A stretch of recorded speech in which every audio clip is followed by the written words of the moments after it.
Voting centers sa BARM, bantay sarado ng otoridad. Yan ang tinutukan live ni Abby Caballero ng GMA Regional TV 1 Mindanao. Abby? Chris, marami-rami na ang pumunta dito para bumoto sa Rojas Central Elementary School sa Barangay Rosary Heights 12 sa Cotabato City. Isa ito sa 33 voting center dito sa lungsod. May mga nagbabantay dito na Marines at pulisya. Bantay sarado ito ng Armed Forces dahil matatandaang noong nakaraang linggo may nangyaring pamamaril dito kung saan 3 katao ang patay, kabilang na ang 2 kandidato sa pagka-barangay kagawad at isang residente. Ang pinangyarihan ng insidente malapit lang dito sa paaralan, isang kanto lang ang pagitan.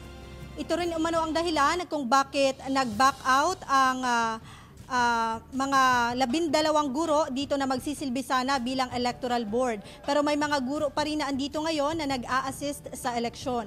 Mga pulis ang pumalit sa mga nag-back out na guro. 7 classroom sa paaralang ito ang nagsisilbing voting precinct para sa higit 2,000 botante dito. Sa buong Bangsamoro Region, higit 8,000 mga pulis ang dineploy ng Police Regional Office BARM ngayong araw. Dagdag puwersa nila ang higit 1,000 pulis na galing sa iba't ibang rehiyon ng bansa at mula sa iba pang armed forces.